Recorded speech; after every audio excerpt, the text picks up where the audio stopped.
Hello and welcome to the Joe Mag Show. I'm Joe Mag's editor-in-chief of The High Screen. Zach Tennen and I are talking about the Pacific Division in one of our final NBA divisional previews. We thank you for tuning in and supporting The High Screen. Thank you, thank you, thank you.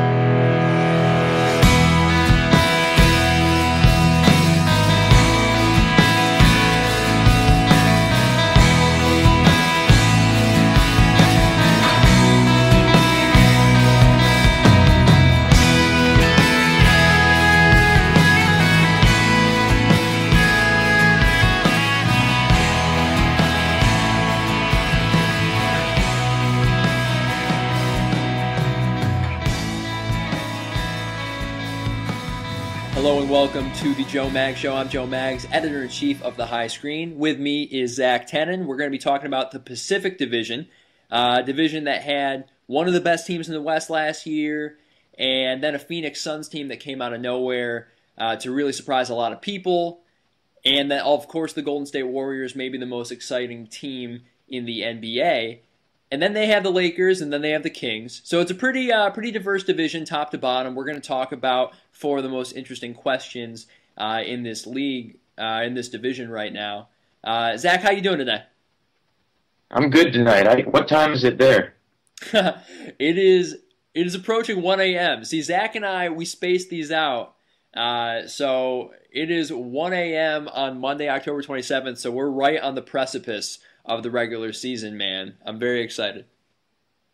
Yeah, so you had to work overtime for tonight. Putting in those hours.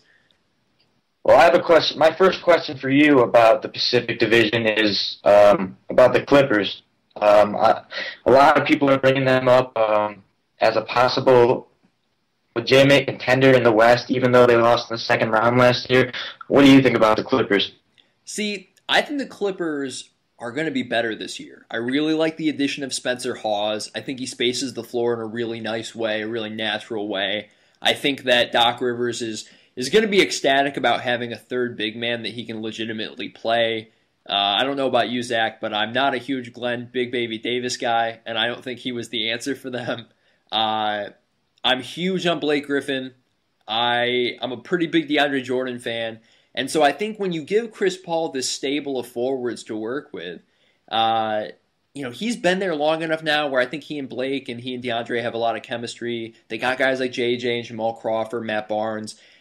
I think if they stay healthy, this is probably the most talented team in the West. And I say that knowing that Kevin Durant's injury is a large factor in that. Of course, when Durant's on the floor, OKC, they can run up and down with anybody. But I don't think OKC is going to come out of the gates in a really good way because of that injury. And I think the Spurs, they're going to be dealing with Miles. I mean, all of their guys had to play less than 30 minutes last year anyway. They just played 100 games for the second consecutive year. I don't think they're going to have the same type of regular season. I really think that the Clippers could come out, win something close to 60 games, take the 1 seed, and be the favorite in the West. So I'm pretty high on the Clippers, Zach. What about you? Well, I don't think Chris Paul has made a conference finals, has he? No, he is not. No, he has not. So that would be a big obstacle to overcome. And that's one thing that I'm thinking about. And I'm not saying that he's not capable of doing it, because he definitely is. He's one of the best talents in our league and one of the best point guards of our generation. But it's going to be interesting to see if he can do that, because if he can do that, then that will, help his career resume. So it'll be interesting to see. But Blake Griffin and DeAndre Jordan, they really emerged last year at the power forward and center spot, especially on defense, having DeAndre Jordan playing significant minutes as a basket protector. Blake Griffin and Chris Paul has really worked out from day one. Blake Griffin gets the ball exactly where he wants it, and now that he's developed a jumper, the Clippers are, of course, a threat, but I just need to see it to believe it. Can they beat the Spurs? We'll see what happens with the Thunder injuries. And there are always other competitive teams, like the Grizzlies, who have a pretty good rivalry with the Clippers. So, yeah, that's my opinion on all of it. Well, Zach, how much do you think their loss to the Thunder in the playoffs last season was because of the Donald Sterling saga? That's a hard question to answer, but I don't know if I can answer that, but I can say that I think they did a really good job of kind of blocking it out and focusing on basketball, or at least that's what I saw. Doc Rivers did a really good job, and I think the players did a good job with the situation. So, no, I think there's some controversial calls also at the end of the games, but I think ultimately the Thunder won because they were maybe a little bit better. Yeah, I think the Thunder were the better team for sure. I only ask because I know a lot of people bring up that because of the Donald Sterling situation, the Clippers postseason, it was such a unique scenario. It had never happened before, and that was a factor.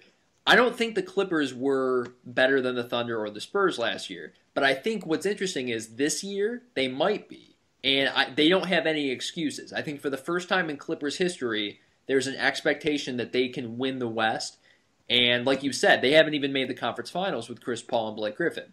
That's the new expectation. They're going to have to do it this year. I agree. I agree with that. Let's move on to the other team in LA. Yeah, let's talk about those Lakers, man. So you got Kobe. He's back. He's healthy, and thank God. He looks great. I think he's going to be playing at a high level on the offensive end. They got some interesting pieces, guys who can score. You wrote a really great piece about Nick Young in the preseason.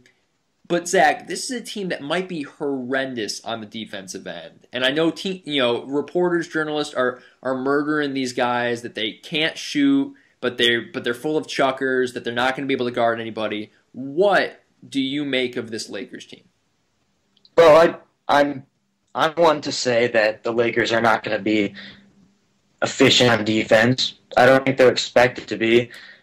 Kobe is one of the best defenders on this team, and that's saying a lot because he's 36, and he's 37, something like that, and he's just coming off 2 major surgeries. They have Jeremy Lin, who struggles to defend at times. Nick Young is really not known as a defender. Carlos Boozer, never been known as a defender. And they lost Pau Gasol. Yeah, I don't think they're going to be really efficient on defense. But they're going to score a lot of points. I think that's something that people are missing in this whole thing is, yeah, teams are going to be able to score on them, but that's probably going to be their style this year is to try to score around 105, 107 and try to get up there and, try to play competitive fourth quarters. I don't know. I could see this team winning. I could probably see this team winning 35, maybe 40 games. They're not going to be the worst team in the league. It's interesting you say 35, 40 games because last season, I believe the Lakers broke their record, or least amount of games won. They were 27-55, and of course, most of that was without Kobe. So, yeah, I definitely agree with that. They definitely not going to be worse than that. I expect significantly better, probably around 10 games, like you say. And Kobe has more doubters than ever before right now. And I think people are kind of starting to doubt Kobe's greatness. There was a on ESPN. You know how they do NBA rank on ESPN? Yeah. They ranked Kobe number 40, and then Kobe made a comment about it, saying, "Oh, I always knew they were." And he called them idiots.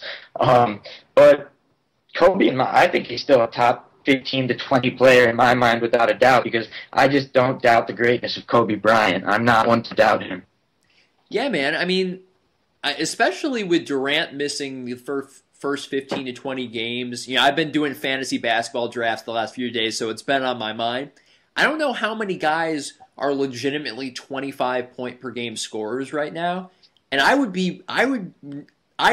be surprised if Kobe averages around 25 again this year. He just has a certain skill set that is, as long as he's on the floor, if he can find one-on-one opportunities, he's going to score on guys. He can just do it from so many places in the half court. Until I see him physically take the jersey off and retire, right? I think he's just one of the best scorers in the league. It's more of a matter of him taking that jersey off and retiring than what it has to do with his health, like you said. Right. Okay, another exciting team. As Joe said, possibly the most exciting team in basketball. The Warriors, Steph Curry, Klay Thompson, who almost got well, maybe not almost, but was in trade talks for Kevin Love. And Steve Kerr is taking over as the new coach, but Golden State, a disappointing first loss exit against the LA Clippers last season. What do you expect out of Golden State this season?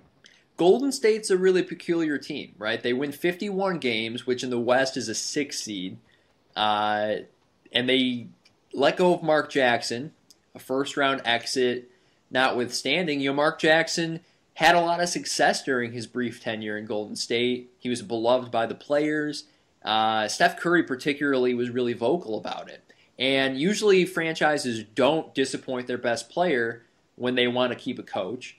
But the franchise had a lot of dissonance with Jackson, and they decided to go in a new direction. Well, they ended up hiring a first-year guy. And so, Zach, my whole point, my whole take on Golden State right now is based off of that.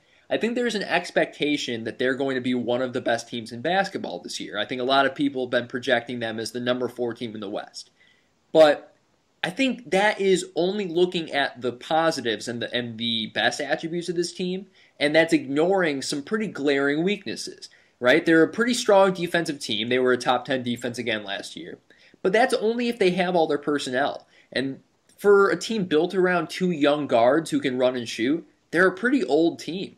They rely heavily on Andrew Bogut and Andrea Iguodala, 2 guys who are constantly battling injuries and who are in their 30s.